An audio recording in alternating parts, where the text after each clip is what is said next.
સુરતની રાંદેર પોલીસે અડાજણ વિસ્તારમાંથી સોશિયલ મીડિયા થકી ઓનલાઈન નકલી વસ્તુઓ વેચનારાઓને ઝડપી પાડ્યા હતા.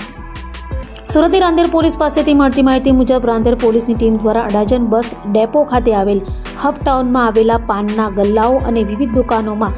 સઘન કોમ્બિંગ હાથ ધરવામાં આવ્યું હતું. આ તપાસ દરમિયાન કોમ્પ્લેક્સના 5મા માળે આવેલી દુકાન નંબર 503 અને 507 શંકાસ્પદ જણાઈ હતી. પોલીસ તપાસમાં દુકાનોમાંથી નામી આંતરરાષ્ટ્રીય બ્રાન્ડ નામે વેચાતા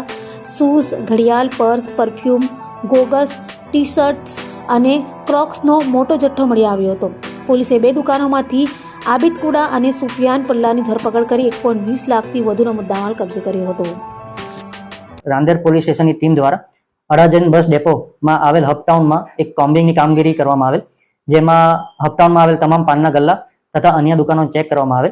જેમાં 5મા માળે આવેલ દુકાન નંબર 503 અને 507 જેમના માલિકનું નામ છે આબિદભાઈ ઉમરભાઈ કુડા અને સુફિયાનભાઈ અલ્તાફભાઈ પલ્લાની દુકાનને ચેક કરતા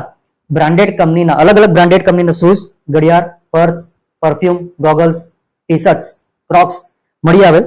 અને એમને બિલો રજૂ કરવા જણાવતા બિલો રજૂ કરેલ નહીં અને વધુ વિગત પૂછતા એમને જણાવેલ કે અમે આ જે શૂઝ છે એને અમારી અલગ જે વેબસાઇટ્સ બનાવવામાં આવેલ છે, Shoe Escapes, Classic Bag, Classy Purse, Classic Kicks, સુગાઝમ, અર્બન ડ્યુડ, કિકબઝ અને ફેશન આઈના જેવી વેબસાઇટ અને ઇન્સ્ટાગ્રામ પેજ પર અમે આનું વેચાણ કરીએ છીએ. અને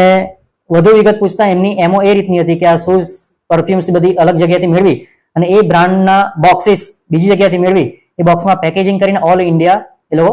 ડિલિવર કરતા હતા, જેમાં મુદ્દામાલ કુલ 1,20,300નો કબજે કરવામાં આવેલ છે અને આરોપી નામે આબિદભાઈ ઉમરભાઈ કુડા અને સુફિયાનભાઈ અલ્તાફભાઈ પલ્લાને કાયદેસરની કાર્યવાહી કરવામાં આવેલ છે.